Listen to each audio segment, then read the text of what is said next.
Hello, hello, hello. Welcome back to my channel.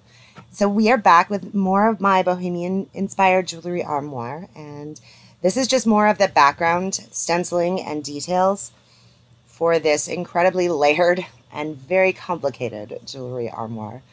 So I'm coming in here with amethyst, antebellum blue, and sea glass. And a little quick tip. You can see, so I've told you how I secure my stencils. I told you that in my last video. What I do is I spray them with pixie spray and then I hold them in place with masking tape. One thing I actually really like to do, so I don't have to keep, a paper towel or anything like that, is I take the paint when I pull it out and I use the masking tape basically as a palette to mix colors together and to get so that there's only just the tiniest amount of paint on my brush. It's a little quick hack. You don't need to have a lot of extra equipment. You can keep yourself hands-free and you can still get the kind of blending and colors that you want. So you can see what's on there now is like a little bit of a blend of antebellum blue and sea glass, and that makes it a lot easier to get the blend that you want in a stencil without using a ton of paint. You can also see me using my hand to dab out the sea glass. I do that. You don't have to do that. You can use a rag or a paper towel or, whenever you would like. I just happened in that case to use my hand because it was available and there. So yes, this is another stencil that I am using as part of the super, super way background. And what I am stenciling on this one is Oyster by the Silk line. And the reason I'm using the Oyster for this instead of sea glass is because the Oyster is so crisp and beautiful, and I know that it almost creates a raised stencil effect, but it's just paint. And one of the things I'm going to be doing with these stencils that I was applying to the side there is sanding to reveal them. So yeah. Anyways, now we've moved on to the front, and we are doing the same thing. This is amethyst, antebellum blue, and sea glass. Voiceover work is very, very, very hard for me because for some reason, my mouth goes completely dry all the time. So what I would love for you to do, let me know in the comments below if you have something that I can do to make it so that, I'm drinking ice water right now because it's the thing that hydrates my tongue the quickest and fastest, and it's not enough. My tongue is literally about to, crack with dryness. Okay. So what I was pointing out there was that there was a little bit of bleed through on the stencil that I'm not entirely worried about. These are going to recede way into the background, and we do get to that as part of the video. But the other thing that I'm doing here is I'm just cleaning up. I gotten a little paint outside the stencil, so I'm just cleaning that up real quick with the original background color. All right, and then we're going in, and I put 3 stencils along down the door here to tie the two appliques, the 2 resin appliques, in together. And it's not symmetrical exactly, but that's because I wanted to leave room towards the bottom for the transfer that I'm putting down there, which we'll deal with later. Then I was just sort of checking things out, adding a little bit more stencil, stencil, and again, we come in with the same process. Amethyst, antebellum blue, and sea glass. I really like this color combination. There's a huge part of me that wishes that I could, when I got these done and I was looking at it against the Oyster in the Silk line, I looked at these and I thought, wow, those are gorgeous. I need to do something that's that high contrast with stencils. It's not what I wanted for this piece. For this piece, I wanted those dark colors to recede into the background. But I really do like the way that this turned out. I really do like how pretty it is. That's very, very gorgeous.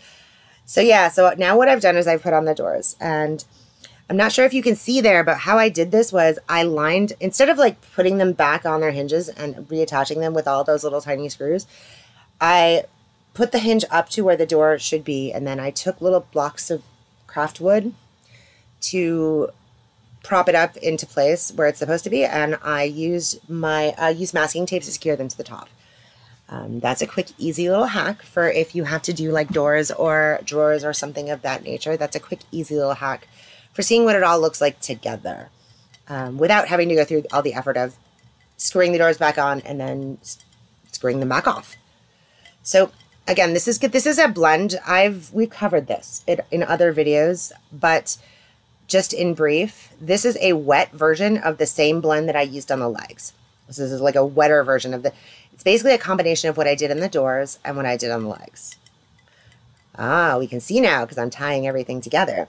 The front of the piece is where, that's the focal point. The front of the piece and the doors of the piece are the focal point, like the outside of the doors.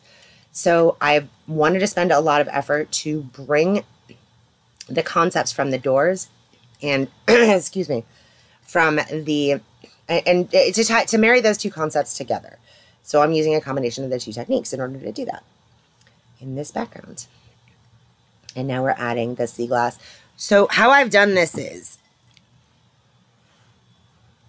I place my paint where I want it to go, and then I use a blender to blend it together with the other paints. Sounds simple enough, right? But now I'm adding wet droplets from my mister in order to turn it almost into a drippy wash like I did for the doors, but not quite. I just want a little of that drippy washness, but not a lot. It sounds more complicated than it is in theory. It's just another blending technique, really. But with this blending technique, you do have to be a lot more careful. Like, you can only add a little bit of paint at a time. You have to use a blending brush in addition to your 3 color brushes. So for the purposes of this tutorial, if you were trying to learn this process from watching me here, you would need at least 4 brushes, 3 colors, 1 per color, and then a blending brush. And for each color, you're keeping just a tiny, tiny, tiny little amount of paint on the brush. And those brushes are damp. And then your blender is almost dry, but just like a little bit damp, because you're blending away some of the moisture that you've added. So because this is such a wet blending technique, there's a lot of glare on this. So you can see the second coat, I started with the camera off so you could just see kind of how it dried. And then, or not the camera, the ring light, my ring light that I hold my camera on. I turned that off for a minute just so that you can see how it dries. So what I'm adding in there, like on the left-hand side there, that's actually green. It just has such a glare from my lights. I needed them to work, also to shoot the video, but mainly to work. So I'm going to figure that situation out later, but for now, we're just going to have to cope with it. And this is just me adding in and finessing this blend. Blending, you have to trust the process. It starts off a hot mess and then it's not. So you just keep adding little by little colors. And this is, I'm not using quite the amount of wetness in the technique as I did for the first part of it. Because I'm basically just finessing and adding, you know, dimension and shading and making sure that the colors are fully where I want them to be. So I'm not being super symmetrical with this because I know what I'm going to do with the next part. And symmetry is not necessary. It's not necessary for this part of the background. But I do get fairly symmetrical about this whole thing. And you'll see me go through and do a little bits of changes. Every time that I add any sort of paint to the brush, I dab it in the places where I know it's going to be the thickest. And then I blend it out. And then I mist it and blend it out.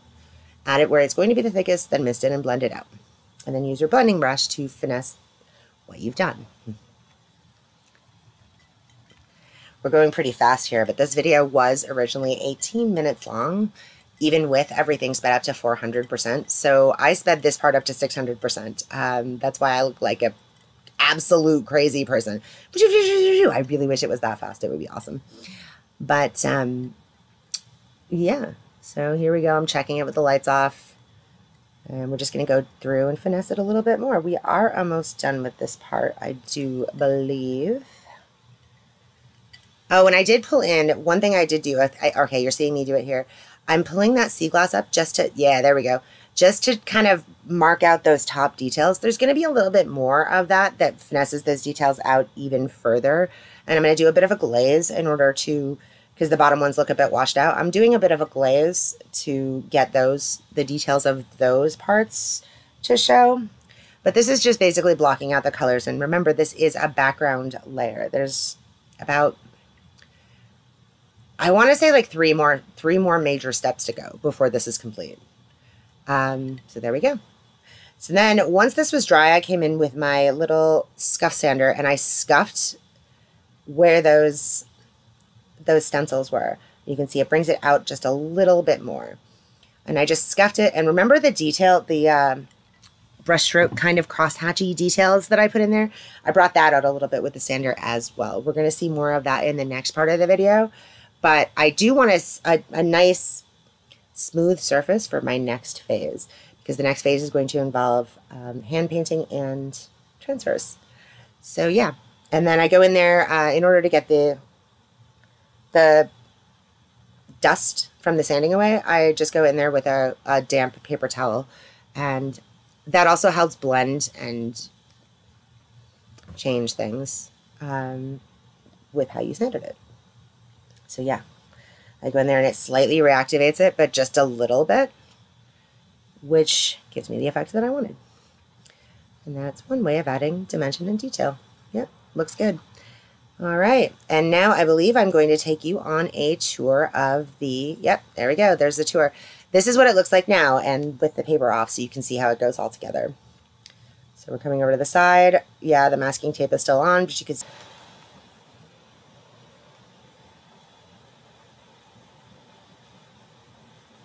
Let me know how you feel about it in the comments below, and be sure to like this video, subscribe to my channel, and hit that little ringy dingy ding to be reminded whenever I upload. Thanks again for watching. Have a great day. Bye.